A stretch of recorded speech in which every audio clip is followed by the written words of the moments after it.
Hello film lovers, welcome to Jigel Raja.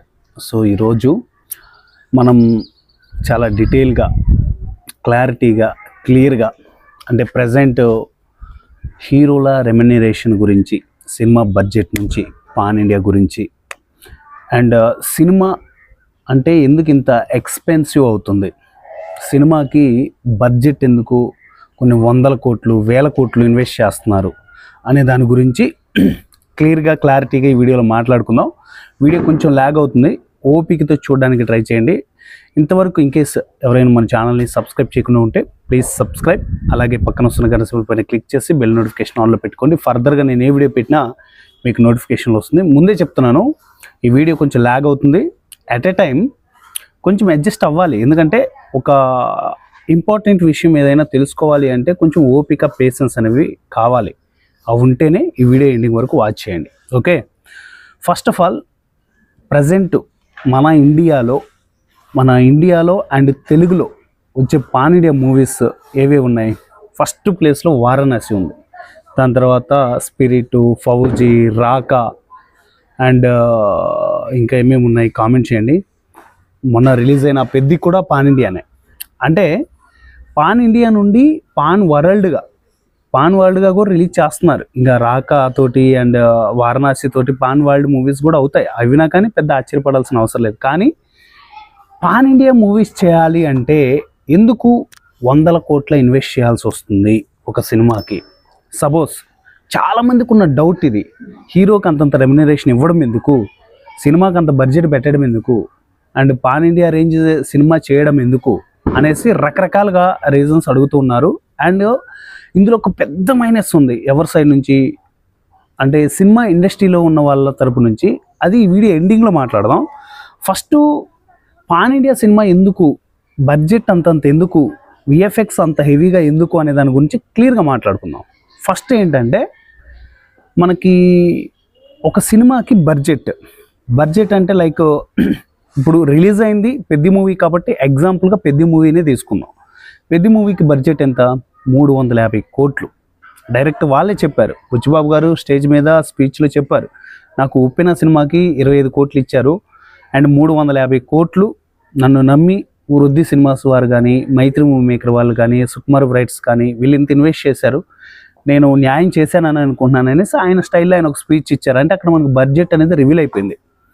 Maybe కొంచెం అటు ఇటుగా ఉంటాయి, ఎందుకంటే మనం ఒక సినిమాకి బడ్జెట్ వేసినప్పుడు ఏంటంటే కొన్ని స్టేజెస్ వరకు ఓకే, అక్కడ నుంచి కొన్ని లిమిటేషన్స్ ఉంటాయి. అంటే బడ్జెట్ పెరగడం కానీ, బడ్జెట్ తగ్గడం కానీ, ఇలా కొన్ని లిమిటేషన్స్ ఉంటాయి మామూలుగా బేసిక్గా సినిమా ఇండస్ట్రీలో. దాని తర్వాత మళ్ళీ ప్రమోషన్స్కి అంటే కొన్ని లెక్కలు దాటిపోతాయండి. ఒక్కొక్కసారి అవుట్పుట్ బాగా వస్తుంది అనుకున్నప్పుడు ఓకే, అది సినిమా గోల్లేండి, దాన్ని పక్క పెట్టేసేయండి. సో బుచ్చిబాబు గారు ఆ స్పీచ్, ఆ స్టేట్మెంట్ ఇచ్చిన తర్వాత చాలామందికి ఉన్న డౌట్ ఏంటంటే ఎందుకు హీరోకి అంత బడ్జెట్ ఎందుకు, హీరో తగ్గించవచ్చు కదా అంటే, ఫస్ట్ హీరో గురించి మాట్లాడితే హీరో చాలా సందర్భాలలో బడ్జెట్ అనేది చాలా తగ్గిస్తారు. లైక్ రాజాసాబ్ సినిమా తీసుకోండి, ఆ సినిమా ఫ్లాప్ అయింది కాబట్టి ఓకే, అదే హిట్ అయి ఉంటే ప్రభాస్ గారు చాలా బడ్జెట్ తక్కువ తీసుకొని చేశారు ఆ మూవీకి. మళ్ళీ ఇక్కడ నేను ప్రభాస్ అభిమానం చెప్పట్లేదు, మామూలుగా చెప్తున్నాను. అండ్ ఇంకా ఉన్నాయి మూవీస్ సడన్గా స్ట్రైక్ అవ్వవు. అండ్ బడ్జెట్ పెరిగింది మాత్రం పుష్ప 1 చేశాక పుష్ప 2 నుంచి హీరో రెమ్యునరేషన్స్ అనేవి పెంచేశారు. బేసిక్గా ఫస్ట్ అల్లు అర్జున్ గారికి బాగా పెంచారు, దాని తర్వాత ఇంకా మిగతా రిమైనింగ్ హీరోస్ ఉన్నారు కదా, అంటే అప్పటిదాకా పాన్ ఇండియా ఉండి ఇంకా ఒక్కసారి పాన్ వరల్డ్కి వెళ్ళిన హీరోస్ ఉన్నారు కదా, వాళ్ళకి బడ్జెట్లు పెంచేశారు. అండ్ ఇప్పుడు పెద్దితో మన రామ్ చరణ్ గారికి బడ్జెట్ పెంచారు. అంటే పెరగడం అంటే ఏదైతే గేమ్ చేంజర్ పెద్ద బడ్జెట్ సేమ్ ఉంది, దాని తర్వాత ఇప్పుడు సుకుమార్తో చేయబోయే దాంతో ఇంకా హెవీ బడ్జెట్ పెంచేస్తారు. హీరోలు తగ్గించుకోవచ్చు కదా అంటే 100% హీరోలు తగ్గించుకుంటారు, కానీ హీరోలు తగ్గించుకోవడం వల్లనే బడ్జెట్ తగ్గిపోదు. ఎంతో కొంత తగ్గుతుందేమో కానీ మొత్తానికి తగ్గిపోదు. ఇక్కడ హీరో బడ్జెట్ తగ్గడం వల్ల ఏంటంటే ఇప్పుడు మనం ఈ టీషర్ట్ కొనాలనుకుంటున్నాం అనుకోండి, నేను ఇది ఆన్లైన్లో కొన్నానులేండి. ఒకవేళ ఇలాంటి టీషర్ట్ ఏదైనా కొనాలి అనుకుంటే ఆన్లైన్లో కొనవచ్చు, కోటీలో కొనవచ్చు అండ్ జూడియోలో కూడా కొనవచ్చు. జూడియోలో దీని కాస్ట్ వేరు, కోటీలో దీని కాస్ట్ వేరు, ఆన్లైన్లో దీని కాస్ట్ వేరు. 3 ప్లేసుల్లో 3 అంటే ఆ కాస్ట్ అనేది వేరుగా ఉంటుంది. అండ్ ఇప్పుడు మూవీ కూడా ఇండియా వైడ్గా రిలీజ్ చేయాలి. ఇండియాలోనే పలు రాష్ట్రాలు ఉంటాయి, అంటే ఉన్నాయి కదా ఇండియాలోనే, నేపాల్ కానీ ఇలా ఇతర దేశాలు అంటే ఇతర రాష్ట్రాలు ఉన్నాయి కదా, అలా రిలీజ్ చేయాలి. పాన్ ఇండియా అయిపోయిన తర్వాత పాన్ వరల్డ్గా రిలీజ్ చేయాలి. పాన్ వరల్డ్గా రిలీజ్ చేయాలి అంటే మినిమం వాళ్ళ క్రైటీరియాకి తగ్గట్టు, ఓకే రామ్ చరణ్ అంటే గ్లోబల్ వైడ్గా తెలుసు అంటే మినిమం వాళ్ళ బడ్జెట్ మెయింటైన్ చెయ్యాలి. చేస్తేనే ఆ స్టామినా, ఆ స్ట్రెంగ్త్ ఉంటుంది ఒక హీరోకి. ఓకే హీరో బడ్జెట్ తగ్గించాడు, నెక్స్ట్ ఫర్దర్ యాక్టర్స్ చాలామంది పెద్దినే టార్గెట్ చేసి మాట్లాడారు. అండ్ నాకు కూడా కింద కామెంట్స్ చేశారు కాబట్టి పర్టికులర్గా పెద్ద మూవీలోకి వద్దాం. చాలామంది కాస్టింగ్ ఉన్నారు, ఆ కాస్టింగ్ అంతా ఎందుకండి, ఎవరైనా కొత్త వాళ్ళని పెడితే బడ్జెట్ తగ్గుండేది కదా అనేసి మాట్లాడారు. ఓకే కొత్త వాళ్ళని పెట్టారు అనుకోండి, కొద్దిసేపు కొత్త వాళ్ళని కాస్టింగ్ని పెట్టిన తర్వాత ఫర్దర్గా ఎంత బడ్జెట్ తగ్గుతుంది, వాళ్ళు చేసిన క్యారెక్టర్స్ ఎన్ని, ఎంతమంది తక్కువ బడ్జెట్లో చేశారో ఎక్కువ బడ్జెట్లో చేశారో మనకు తెలియదు. అంటే జగపతి బాబు గారు ఉన్నారు, జగపతి బాబు గారు ఆయన మించి ఎవరైనా ఆ రోల్ చేయగలరా గెస్ చేయండి. మిగతా రిమైనింగ్ క్యారెక్టర్స్ ఉన్నారు, తమిళ్ నుంచి ఒకరు, కన్నడ నుంచి ఒకరు, హిందీ నుంచి ఒకరు, ఇలా అంటే వాళ్ళకి మినిమం మార్కెట్ ఉంది, ఆ లాంగ్వేజ్లో మినిమం మార్కెటింగ్ ఉంది అన్నప్పుడు ఖచ్చితంగా వాళ్ళని ప్రిఫర్ చేయాలి. నా దృష్టిలో 350 కోట్లు పెద్ద సినిమా చాలా తక్కువ, అంటే ఇప్పుడున్న జనరేషన్కి అంతమంది కాస్టింగ్ పెట్టుకొని 100% తక్కువే. సెకండ్, పెద్ద మూవీలో అంత కాస్టింగ్ లేకపోతే అది పాన్ ఇండియా సినిమాగా వర్త్ అవ్వదు. ఎందుకంటే అందులో హీరో క్యారెక్టరైజేషన్ చాలా వీక్. ఆ వీక్ క్యారెక్టర్ని హైప్ ఇవ్వాలి అంటే ఖచ్చితంగా క్యారెక్టర్లు ఉండాలి. ఒక ఇండస్ట్రీ నుంచి ఒకరు ఇద్దరు ఉంటే కానీ ఆ సినిమా అక్కడ కూడా అంత క్లిక్ అవ్వదు. అండ్ మనకి సినిమా ఎప్పుడు రిలీజ్ అయింది, బుధవారం రిలీజ్ అయింది.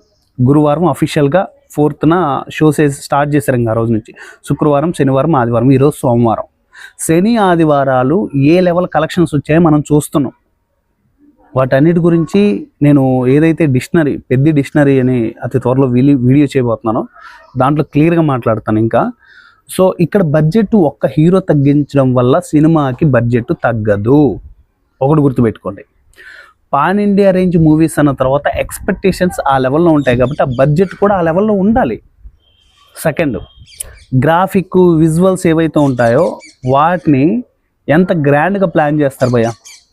అంటే గ్రాండ్గా అంటే ఇక్కడ ఏంటంటే మీరు విజువల్స్ని దృష్టిలో పెట్టుకోవాల్సి ఉంది. Present like pan India movie కాబట్టి పాన్ ఇండియా రేంజ్లో గ్రాఫిక్ కాదు, స్టోరీకి రిలేటబుల్ గ్రాఫిక్. ఒక పల్లెటూరులో షూట్ చేస్తుంటే ఆ పల్లెటూరు వాతావరణం, అట్మాస్ఫియర్ క్రియేట్ అవ్వాలి.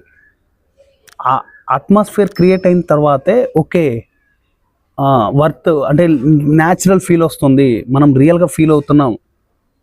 ఇలాంటి మైండ్ సెట్ ఆడియన్స్ చూస్తారు సినిమాని. అక్కడ మిస్ మ్యాచ్ అయిందనుకోండి దెబ్బ పడ్డట్టే. ఇప్పుడు ఓపెనింగ్ ఏది పెద్ద సినిమాలో ఓపెనింగ్ వచ్చేసి ఒక పల్లెటూరులో చూపించారు, ఆ గ్రౌండ్లు అవి ఇవి అన్నీ చూపించారు. అంటే ఓపెనింగ్ షాట్ సిటీలోనే ఒక ఏమంటారు ఒక మీటింగ్లో చూపించారులేండి. ఆ షాట్ గురించి చెప్పట్లేదు, సీన్స్ గురించి చెప్తున్నాను. లాస్ట్ ఏదైతే రన్నింగ్ రేస్ ఆ పోర్షన్ ఉందో దాన్ని షూట్ చేశారో అది ఆ గ్రౌండ్ లాగా ఆ గ్రాఫిక్ ఎందుకు చేశారు? మరి అది పల్లెటూరు గ్రాఫిక్ లాగా చేస్తుంటే ఆ గ్రౌండ్ మొత్తాన్ని బాగోదు. అంటే వాళ్ళు తీసుకున్న డెసిషన్ ఏంటి, ఆ సీన్ ఎక్కడ, అది ఇప్పుడు రన్నింగ్ సీన్ అంటే ఏంటి, అది వికలాంగుల కోటాలో ఉంటుంది. అట్ ఎ టైం అది ఇంటర్నేషనల్ గేమ్, క్రికెట్ కూడా ఇంటర్నేషనలే, కానీ ఇది ఊర్లో వరకే పరిమితం. ఆ రన్నింగ్ రేస్ అనేది ఇంటర్నేషనల్గా వెళ్తుంది. సో ఇలా కొన్ని స్టేజెస్ వాటిని పరిణామాలను బట్టి వాటి అవసరాలను బట్టి ఖచ్చితంగా ఆ లొకేషన్స్కి ఆ విజువల్స్ గ్రాఫిక్ పెట్టాలి. అండ్ పెద్ద గ్రాఫిక్ గురించి చాలామంది రకరకాలుగా మాట్లాడారు, నాకైతే ఎక్కడ మైనస్ కనిపించలేదు, స్టోరీలో లీనమవుతాం కాబట్టి. సో పాన్ ఇండియాకి ఎందుకంత బడ్జెట్ అంటే బడ్జెట్ అంతా కలిసి పెరిగేది ఇక్కడే. ఖచ్చితంగా ఉండాలి భయ్య, ఖచ్చితంగా చెయ్యాలి. ఆ లెవెల్ ఆఫ్ బడ్జెట్తో చేస్తేనే ఆ పాన్ ఇండియా అవుట్పుట్ వస్తుంది. ఎందుకురా బాబు అంతంత బడ్జెట్ అవసరమా అంటే అవసరం, చేయాలి. ఇప్పుడు ఒక హీరో బడ్జెట్ తగ్గిస్తే హీరోకి వచ్చే లాభం ఏంటి చెప్పండి, లాభం ఏంటి?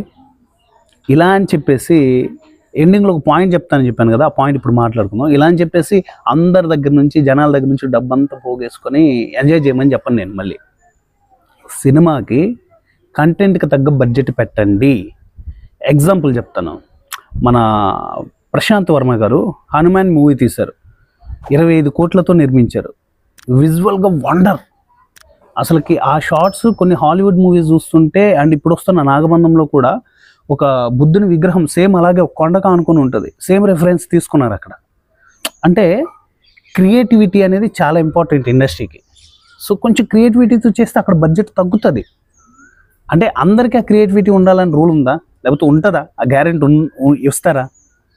కానీ బడ్జెట్ తగ్గించుకొని చేస్తే ఇండస్ట్రీ వాళ్ళకి ఇది చాలా బెటర్ అవుట్పుట్ వస్తుంది. బెటర్ దెన్ మోర్, ఇంకా ఎక్కువగా రీచ్ వెళ్ళే అవకాశం ఉంటుంది. సో ఒక హీరోకి ఇంత బడ్జెట్, ఒక సినిమాకి ఇంత బడ్జెట్ అవసరమా అంటే 100% అవసరం. అండ్ అవసరం లేదు అనుకున్న సినిమాకి అవసరం లేదు. అంటే ఎవరైతే వాళ్ళు బాగా థింక్ చేసి కొత్త క్రియేటివిటీ యాడ్ చేస్తారో సినిమాకి, వాళ్ళకి బడ్జెట్ 100% తగ్గుతుంది. ఇంకొకటి ఏంటంటే అలాంటి వాళ్ళకి లైఫ్ కూడా ఉంటుంది.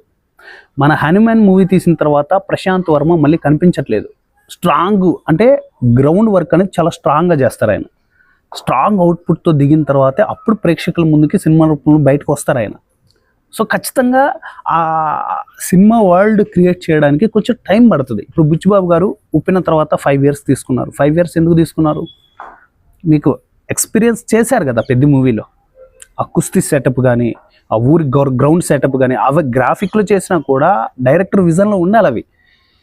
ఆయనకి మరి అంత అంటే ఏదైతే మనం ఆ క్రియేటివిటీ అనుకుంటామో అంత ఇదిగా లేదు కాబట్టి బడ్జెట్ ఎక్కువ పెట్టారు. బడ్జెట్ ఎక్కువ పెడితే అవుట్పుట్ వస్తుంది, న్యాచురాలిటీ అవుట్పుట్. అండ్ మీరు హనుమాన్ మూవీకి చూస్తే ఆర్టిఫిషియల్గా అనిపిస్తుంటుంది. అంటే న్యాచురాలిటీ కమ్ ఆర్టిఫిషియల్. ఇప్పుడు మన విలన్ ఇంట్రడక్షన్ దగ్గర ఆ స్మోక్ ఎఫెక్ట్స్ ఇవన్నీ కూడా ఆర్టిఫిషియల్, అంటే ఎక్స్ట్రా యాడ్ చేయడం, కానీ ఆ న్యాచురల్ ఫీల్ ఇస్తుంది మళ్ళీ. సో మనం ఎలా తిరిగితే అలా మాట్లాడతామండి బేసిక్గా మనం. అంటే సినిమా నాలెడ్జ్ ఉన్న వాళ్ళు, సినిమా గురించి తెలిసిన వాళ్ళు ఇలాంటి క్వశ్చన్స్ వేయరు. తగ్గించుకోవాలి, 100% తగ్గిస్తేనే ప్రజలు, ఎవరైతే ప్రేక్షకులు, వీళ్ళు సినిమా కోట్లు పెట్టి ఇన్వెస్ట్ చేసేది ఎందుకు? ఒక ప్రేక్షకుడు చూడడానికే కదా, జనాలు చూడడానికే కదా. అలాంటి జనాలకే భారం అయిపోతే కష్టం కదా. ఇప్పుడు దాదాపు 8 కోట్లు పెట్టి పుష్ప 2 చేసామన్నారు. సడన్గా చూస్తే 1000 రూపాయలు టికెట్ చేశారు పుష్పది. దేనికి? ఎవరు వెళ్తారు సరిగా? అండ్ ఇప్పుడు పెద్దకి వచ్చేటప్పుడు కూడా చాలా కాంట్రవర్సీ కింద మీద పడి ఇప్పుడు పెద్ద మూవీ ఒక కొలిక్కి వచ్చి రిలీజ్ చేశారు. సో ప్రీమియర్కి 600. మరి అదేదో అప్పుడే దానికే పెట్టుంటే అయిపోయిండేది కదా.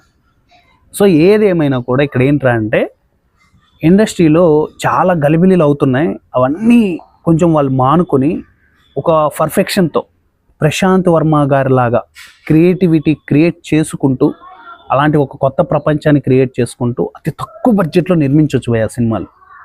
ఎందుకంటే టెక్నాలజీ అంత అడ్వాన్స్డ్ అయిపోయింది మనకి. సో నా దృష్టిలో బడ్జెట్ పెట్టడం అనేది అది అంటే ఏమంటారు, కించపరచడంగా తక్కువ చేయడం కాదు. పెట్టొచ్చు, కానీ ఎంత పెట్టాలో అంతే పెడితే బెటర్ దెన్ మోర్ అవుట్పుట్ వస్తుంది. ఆ సినిమాని ప్రేక్షకులు కూడా ఆదరిస్తారు. ఎవరైతే ప్రొడ్యూసర్స్ ఉంటారో వాళ్ళు సేఫ్ జోన్లో ఉంటారు, అండ్ ఎగ్జిబ్యూటర్స్ సేఫ్ జోన్లో ఉంటారు. ఎవ్రీథింగ్, జనాలు కూడా సేఫ్ జోన్లో ఉంటారు. ఎందుకంటే minimum budget, medium budget tickets rates పెట్టారనుకోండి. నాకు ఈ డిసిషన్ బాగా అనిపించింది. 600 అంటే అది కూడా మిడిల్ క్లాస్ వాళ్ళు పెట్టలేరు, ఇన్వెస్ట్ చేయలేరు. కానీ మ్యాక్సిమం తక్కువే 600 అనేది. ఆ 600 నుంచి మళ్ళీ తర్వాత 100కి ఇంకొక 10 రూపీస్ ఎక్స్ట్రా, అంటే 200ది 200 చేశారు. అది ఒక 1 week. ఆ తర్వాత రెగ్యులర్ టికెట్స్ అయిపోతాయి. సో అప్పుడు కూడా జనాలు వెళ్ళే అవకాశాలు ఉన్నాయి. ఇది అంటే ఒక పాన్ ఇండియా మూవీకి బడ్జెట్ అవసరం, పాన్ వరల్డ్ మూవీకి ఇంకా బడ్జెట్ అవసరం. అది క్రియేటివిటీగా క్రియేట్ చేస్తే ఇక దానికి అంత బడ్జెట్ కూడా అవసరం లేదు. మీరు బాగా అబ్జర్వ్ చేయండి, వారణాసి మూవీ బడ్జెట్ ఎంత అవుతుందో రిలీజ్ అవ్వబోయే టైంకి ఎస్టిమేషన్ ఉండదు. సినిమా రిలీజ్ అయ్యే అవుట్పుట్ వచ్చేంత వరకు ఎవరు గెస్ చేసి ప్రాపర్గా ఇదే బడ్జెట్, ఈ బడ్జెట్లో సినిమా అయిపోయింది, ఇంతలోనే తీయాలి అని ఎవరు చెప్పలేము. సినిమా ఎక్స్పెన్సివ్ అలా ఉంటుంది. ఇంతకుముందు అలా లేదు. 5 లక్షలు 10 లక్షల సినిమాలు చేసిన రోజులు కూడా ఉన్నాయి. అప్పుడు అంటే 5 లక్షలు 10 లక్షలు అంటే ఇప్పుడు 5 కోట్లు 10 కోట్లు అంత బడ్జెట్ వెళ్ళండి. సో అప్పుడు వాళ్ళ అంటే వాళ్ళ జనరేషన్ తగ్గట్టు అలా తీశారు. ఇప్పుడు ఈ జనరేషన్ తగ్గట్టు ఇలా తీస్తున్నారు. అందుకని మనకి కొన్ని మూవీస్లలో ఓల్డ్ మూవీస్లలో చూపిస్తుంటారు కెమెరా టెక్నిక్ వర్క్ ఎలా చేశారు. అండ్ భైరవ ద్వీపంలో బాలకృష్ణ గారు పడుకున్నట్టు వెళ్ళి ముక్కులో చిన్న చిన్న బుడ్డ మనసులు వెళ్ళి ముక్కులో అదేదో చీపురు పుల్ల లాంటిది పెట్టి గెలుకుతూ ఉంటారు కదా. ఇంకొకటి కుంభకర్ణుడు ఆహారం దగ్గరికి రాగా అంటే పెద్దగా అవుతాడు కదా. ఇవన్నీ కెమెరా టెక్నిక్స్. ప్రశాంత్ వర్మ గారు అండ్ హనుమాన్ మూవీలో ఏ విధంగా ఆ టెక్నాలజీ యూజ్ చేశారో అప్పట్లో అలా ఒక క్రియేటివిటీ. అందుకే అసలు ఇండస్ట్రీ అనేదానికంటే కూడా అదొక క్రియేటివిటీ అడ్డా అనొచ్చు భయ. అదొక క్రియేటివిటీ ప్లాట్ఫామ్. సో క్రియేటివిటీ ప్లాట్ఫామ్కి క్రియేటివిటీ థాట్స్ ఉంటేనే అక్కడ బడ్జెట్ తగ్గుతుంది. అండ్ ఇంకా మనం ఏదైతే అనుకుంటామో అవన్నీ కూడా ఒక లిమిట్లో వెళ్తాయి. సో ఇది గైస్ ఒక చిన్న క్లారిటీ, అంటే కాన్ఫిడెంట్గా క్లారిటీ అని కాదు కానీ ఒక చిన్న క్లారిటీ వచ్చిందని నేనైతే అనుకుంటున్నాను. అనవసరంగా ఎక్స్పోజింగ్ కోసం హీరోయిన్లు పెట్టేసి అనవసరంగా ఐటమ్ సాంగ్స్ పెట్టేసి ఏదో చేయాలనుకుని ఏదో చేయబోయి చేస్తే ఇక అక్కడ బడ్జెట్ ఆ ఒక ఐటమ్ సాంగ్కి పెట్టే బడ్జెట్ ఒక చిన్న సినిమా తీయొచ్చు సినిమా మేకర్స్, అంటే అప్కమింగ్ నాలాంటి వాళ్ళు. సో ఇది గైస్ ఇవాళ టాపిక్ ఎలా అనిపించిందో కింద కామెంట్లో తెలియచేయండి. ఇన్ కేస్ నేను చెప్పింది అర్థం కాకపోతే కింద కామెంట్లు అడగండి, తప్పకుండా ఆ కామెంట్కి రిప్లై ఇస్తాను. నెక్స్ట్ వీడియోలో మళ్ళీ కలుసుకుందాము. వన్స్ అగైన్ మన ఛానల్ని సబ్స్క్రైబ్ చేయండి, అలాగే మన ఇన్స్టాగ్రామ్ పేజ్ని కూడా ఫాలో అవ్వండి. అండ్ స్లమ్ డాగ్ దానికి సంబంధించిన టీజర్ నోటిఫికేషన్ వచ్చింది. అండ్ అంటే ఆ టీజర్ చూసి దానికి సంబంధించిన వీడియో కూడా అందిస్తాను. నెక్స్ట్ వీడియోలో మళ్ళీ కలుసుకుందాం. Thank you.